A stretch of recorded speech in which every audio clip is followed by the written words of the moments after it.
અભય થઈને નિષ્પક્ષતાથી નિરપેક્ષ રીતે વાસ્તવિકતાનો અરીસો રૂપી સચોટ માહિતી લાવતો સત્યની સાથે અભય ટાઈમ્સ। જમ્મુ કાશ્મીરના પહેલગામમાં આતંકીઓ દ્વારા કરાયેલા હુમલા બાદ ભારતીય સેનાએ પાકિસ્તાનમાં આતંકીઓના સ્થળો પર હુમલો કર્યો હોય, જેને લઈ કોઈપણ પરિસ્થિતિમાં દેશવાસીઓને સુરક્ષિત રાખવા માટે મોકડ્રીલનું આયોજન કરાયું હતું। સુરતમાં પોલીસ, કલેક્ટર અને પાલિકા દ્વારા હજીરા ખાતે આવેલ એનટીપીસી પાવર પ્લાન્ટ અને સુરતના પીપલોદ ખાતે આવેલ આઈબીસીમાં મોકડ્રીલ કર્યું હતું, જેમાં વોર સાયરન વાગતા જ રેસ્ક્યુ ઓપરેશન હાથ ધરાયું અને પોલીસ, ફાયર સહિતની 13 એજન્સીઓ જોડાઈ હતી।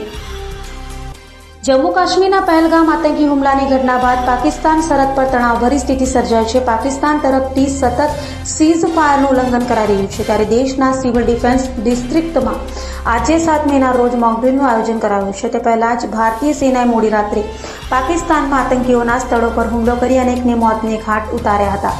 ત્યારે ગુજરાતના 18 જિલ્લાઓમાં પણ આજે સાંજે 4 થી 8 વાગ્યા દરમિયાન મોકડ્રીલ યોજાઈ હતી।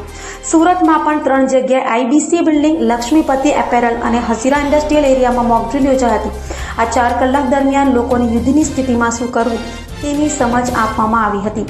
તો મોકડ્રીલ દરમિયાન સાયરનો વગાડાયો હતો અને સાંજે 7:30 થી 8 વાગ્યા દરમિયાન બ્લેકઆઉટ પણ કરાશે।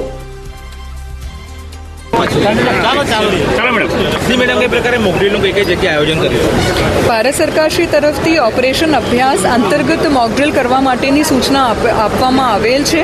ગુજરાત રાજ્યના માનનીય મુખ્યમંત્રીશ્રી અને માનનીય ગૃહ રાજ્યમંત્રીશ્રીના માર્ગદર્શન હેઠળ આજે સુરત શહેરમાં 4 વાગ્યાથી આ મોકડ્રીલનું આયોજન ચાલુ થયેલ છે, જેમાં 49 સ્થળો ઉપર અલાર્મ વગાડવા માટેની કાર્યવાહી કરવામાં આવી રહી છે।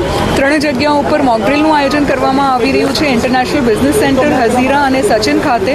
અને આ મોકડ્રીલમાં પોલીસનું વિભાગ, ફાયર વિભાગ, ambulance, hospitals, safe house, industries, corporation, police અને કલેક્ટર બધા વિભાગો મળીને મોકડ્રીલનું આયોજન કરી રહ્યા છે।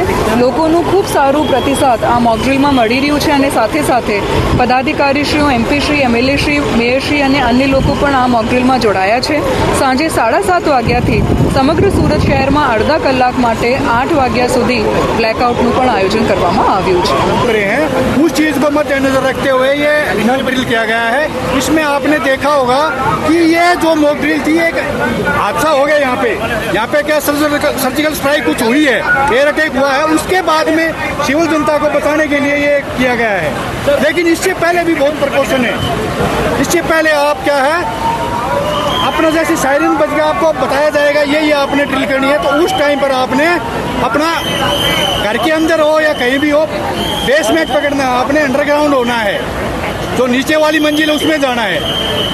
और हादसा होने के बाद तो प्रशासन अपने आप कार्रवाई करेगा। सिविल जनता के लिए यही है कि भीड़ न करे, भगदड़ न मचाई, और जो प्रशासन आदेश देता है उसका कहना माने, यही है।